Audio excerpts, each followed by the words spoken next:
આઝાદીના પર્વની દેશભરમાં ઉજવણી કરવામાં આવી રહી છે ત્યારે જામનગરમાં લાલવાડી વિસ્તારમાં 78માં સ્વતંત્રતા પર્વની ઉજવણી થઈ। રિલાયન્સ દ્વારા બનાવેલી નગર પ્રાથમિક શિક્ષણ સમિતિની સ્કૂલ ખાતે ભવ્ય ઉજવણી થઈ હતી। 78માં સ્વતંત્રતા દિવસ નિમિત્તે શહેરી કક્ષાનો ધ્વજવંદન કાર્યક્રમ યોજાયો હતો, જ્યારે મેયર વિનોદભાઈ ખીમસુરિયાએ ધ્વજવંદન કર્યું। આ પ્રસંગે ધારાસભ્ય દિવ્યેશ અકબરી, રીવાબા જાડેજા ઉપરાંત અગ્રણીઓ ઉપસ્થિત રહ્યા હતા। स्वतंत्र दिवस उजवવામાં આવ્યો હતો, જેમાં બંને ધારાસભ્ય શ્રી દિવ્યેશભાઈ, રેવાબા, કમિશનર સાહેબ શ્રી બીએન મોદી અને chairman Shri, deputy mayor Shri, શાસક પક્ષના નેતા શ્રી, સંગઠનના પદાધિકારીઓ, કર્મચારીઓ, ફાયરનો સ્ટાફ, આ તમામ વૃત્તિ અને અહીંયા જામનગરમાં સ્કૂલના વિદ્યાર્થીઓ આ ઉજવણીના ભાગરૂપે તમામે ઉલ્લાસભેર ઉજવણી કરેલી છે।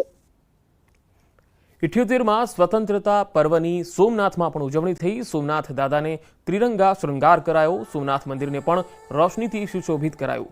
સોમનાથમાં ધર્મ ભક્તિ અને રાષ્ટ્રભક્તિનો અનોખો સંયોગ જોવા મળ્યો। સોમનાથ મંદિરના ટ્રસ્ટી જેડી પરમારે રાષ્ટ્રધ્વજનું વંદન કર્યું। ધાર્મિક અને ઐતિહાસિક દ્રષ્ટિએ સોમનાથનો ભારતની સ્વતંત્રતા સાથે અતૂટ સંબંધ રહ્યો છે। સ્વતંત્રતાની સાથે જ સોમનાથના પુનઃનિર્માણના બીજ પણ રોપાયા હતા અને આજે સોમનાથની ધ્વજા આકાશમાં ફરકી રહી છે।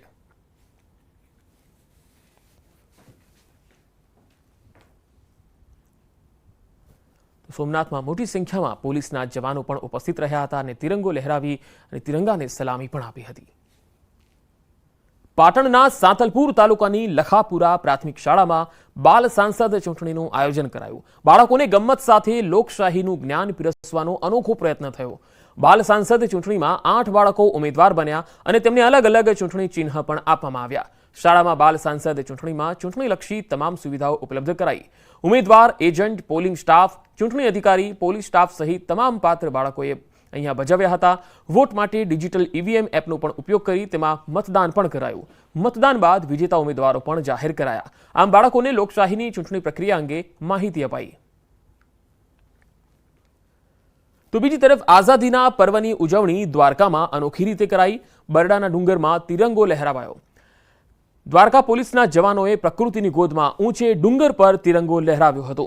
બરડા ડુંગર વિસ્તારના નેસના માલધારીઓ અને પોલીસ જવાનોએ સાથે મળીને તિરંગા યાત્રા યોજી। બરડા ડુંગરની કઠિન કેડીઓને પાર કરી 2090 ફૂટની ઊંચાઈએ આભાપરા ટેકરી પર તિરંગો લહેરાવ્યો। મુખ્યમંત્રી ભૂપેન્દ્ર પટેલે પણ આ અભિયાનની ટ્વીટ કરી સરાહના કરી હતી।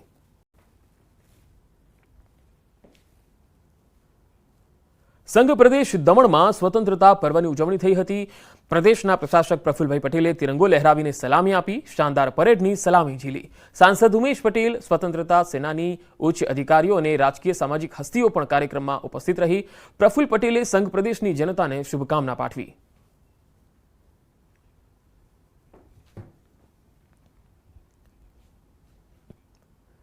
આગળ વધુ સમાચારો પર નજર કરીશું। હાલ રોકાઈશું એક વિરામ માટે।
પટેલ સ્કૂલને ડીઈઓએ ફટકારી નોટિસ, શિક્ષણ નિરીક્ષકને આપ્યા તપાસના આદેશ। સુરતમાં મહિલા કોર્પોરેટરે 1 લાખ રૂપિયાની લાંચ માંગી હોવાનો આરોપ. કોંગ્રેસના પૂર્વ મેયરના આરોપથી રાજકીય ગરમાવો. ચિમનલાલ પટેલના સંબંધીએ જર્જરિત મકાનની અરજી દફતરે કરાવવા માટે માંગી હતી લાંચ. ભાજપ કોર્પોરેટર નિરાલી પટેલે તેમના પર લાગેલા આરોપને ફગાવ્યા. કહ્યું, મારા કાકા સસરા ચિમનલાલ પટેલ મારી રાજકીય કારકિર્દી બરબાદ કરવાના કરે છે પ્રયાસ. વડીલો પાછળ મિલકત સંબંધી ચાલતા કેસને નિભાવી રહ્યા છે દુશ્મનાવટ. છોટાઉદેપુરના અંતરિયાળ વિસ્તારમાં શાળાઓની સ્થિતિને લઈને ચોંકાવનારા દ્રશ્યો. જડિયાણા ગામમાં થાંભલાના સહારે ટકેલા ઝૂંપડામાં ચાલી રહી છે શાળા. 2018થી શાળાની સ્થાપના થઈ પણ આજ સુધી નથી બન્યું શાળાનું બિલ્ડિંગ. ખાનગી કાચા મકાનમાં ધોરણ 1 થી 5ના બાળકો કરી રહ્યા છે અભ્યાસ. શાળાનું બિલ્ડિંગ બનાવવા શિક્ષણ વિભાગ અને વહીવટી તંત્રને અનેક રજૂઆતો કરાઈ. શાળામાં એક જ શિક્ષકના સહારે બાળકોનો અભ્યાસ. મહીસાગર જિલ્લાના ગ્રામ્ય વિસ્તારમાં બિસ્માર રસ્તાથી લોકો ત્રસ્ત. ચંપા ફળિયા, બારિયા ફળિયા સહિત ઘોડાના મુવાડા ગામ તરફ જતા 1 કિલોમીટર લાંબા રસ્તા પર કાદવ કીચડનું સામ્રાજ્ય. સ્થાનિકો રાહદારીઓને કાદવ ખૂંદીને કરવો પડે છે રસ્તો પસાર. લુણાવાડા તાલુકાના ગ્રામ્ય વિસ્તારમાં વર્ષોથી રસ્તાની સમસ્યા. અનેક વખત રજૂઆતો છતાં નથી આવતો સમસ્યાનો નિકાલ. રસ્તા પર કાદવના લીધે બાઇક સ્લીપ થવાનો પણ ભય. કાદવના કારણે ફેલાઈ રહ્યો છે મચ્છરજન્ય રોગચાળો.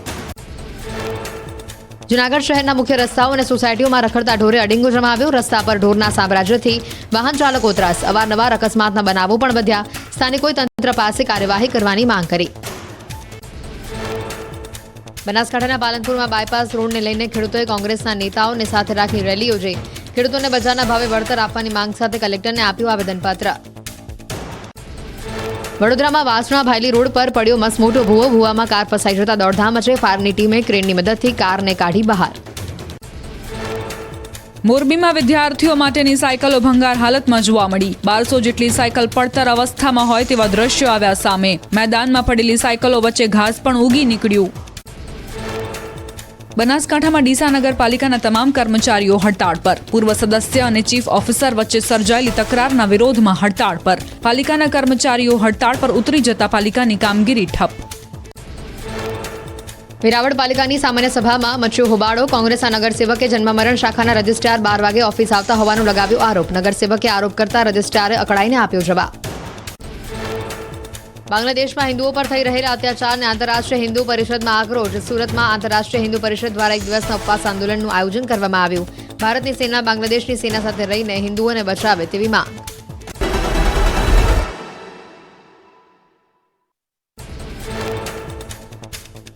સુરેન્દ્રનગરના સાયલામાં વરસ્યો ધોધમાર વરસાદ. થોડીવારના વરસાદમાં જે શેરીમાં નદીઓ વહેતી થઈ હોય તેવા દ્રશ્યો સર્જાયા. સાયલા પંથકમાં વરસાદથી કપાસ, મગફળી સહિતના પાકને ફાયદો થવાની આશા. રાજકોટના લોધિકા તાલુકામાં લાંબા વિરામ બાદ વરસાદનું આગમન. મેટોડા જીઆઈડીસી મેટોડા ગામ ખીરસરામાં વરસ્યો વરસાદ. વાજળીવડ ગામ સહિતના ગ્રામ્ય વિસ્તારમાં વરસાદથી મગફળીના પાકને મળશે જીવતદાન. સુરેન્દ્રનગર શહેરમાં વીજળીના કડાકા ભડાકા સાથે વરસ્યો વરસાદ. લાંબા સમયના વિરામ બાદ વરસાદથી કપાસ, મગફળી, જુવાર સહિતના પાકને ફાયદો થયો. દ્વારકાના ભાટિયા ગામે ધોધમાર વરસાદનું આગમન. કાળા ડિબાંગ વાદળો છવાયા બાદ મેઘરાજાએ ધડબડાટી બોલાવતા રસ્તાઓ પર ફરી વળ્યા વરસાદી પાણી. ઠેર ઠેર પાણી ભરાતા વાહન ચાલકો અને રાહદારીઓને ભારે હાલાકી પહોંચી.